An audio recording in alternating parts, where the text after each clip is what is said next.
Hey, Hugh. Hello, hello. I want to take, as you've said before, the Hungry Dads, we take a rational look at snack foods, and in this case, snack drinks, I guess I'll call them. And we want to take that rational look at a perspective of the Hungry Dad. What is the Hungry Dad's perspective? I know for me, when we came up with the name Hungry Dads, it really was a balance, as we've described ourselves. And it was a balance between these two ideas. First, you have the hungry side, right? Craving the junk food that we enjoy. And we want this kind of careless freedom to eat and drink what we want. And we have the nostalgia for what we had in our youth. And that's one side of us. But then we have the dad side. And as dads, we need to be responsible. And we need to be, a good example to our children. So we struggle with that. And our dad bodies don't digest in the same way they used to. They certainly don't. Yeah, I think at our core you hit it right on the head. It's that conflict, that internal struggle between the tasty food we've always loved and still love and trying to be somewhat responsible. Exactly. And so when we look at soda through that spectrum and not the spectrum that kind of maybe has become so controversial, I think we can look at soda and say it's neither good nor bad. I then analyzed the nutritional information via their websites and found the least healthy menu item. And I just want to reiterate, as we often do on the show, this exercise is neither to condemn or condone these food items. It's sheer morbid curiosity on my part. What is the least healthy food item in America?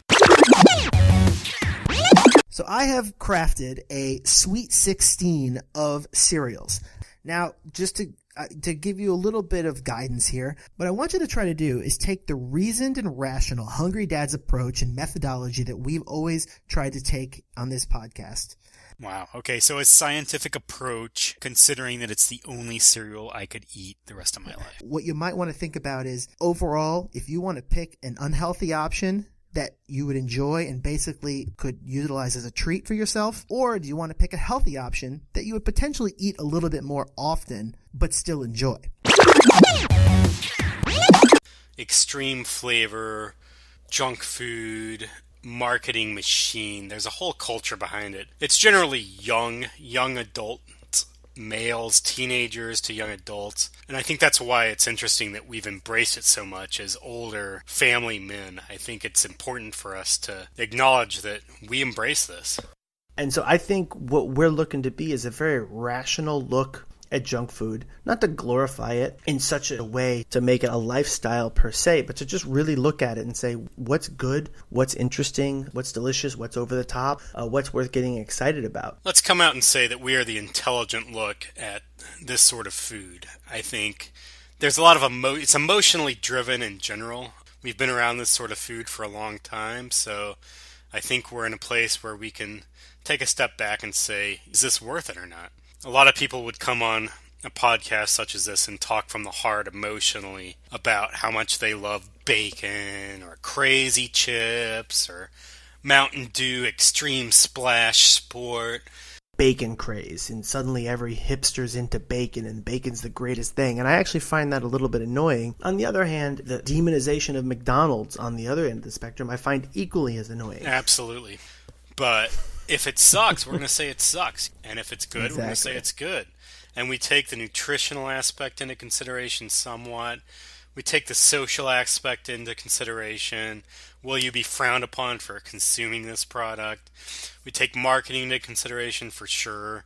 Are they pushing this down our throats? And if so, does it feel good? Because sometimes it does. This is what we're about here. I sat down and I created what I am calling the Hungry Dad's Quotient. Wow. What the Hungry Dad's Quotient is, it's an equation to help quantify the delicate balance that we value here at Hungry Dad's for food indulgences, creating a weighted factor by which we can assess the nutritional benefit and detriment of any food in tandem with our enjoyment of that snack, and create one number by which we can assess and compare these snacking options. I know that's a mouthful. Most geniuses are scoffed at in the beginning anyway. For those who don't know, I have 2 young daughters, one a preschooler and the other a toddler, and Mr. Gallen has a preschool daughter and toddler son of similar ages. So the old cliche goes, having children changes everything. And I have to admit that that really is true, even when it comes to food. So with that being said, I'm going to present a segment called Dad the Hypocrite.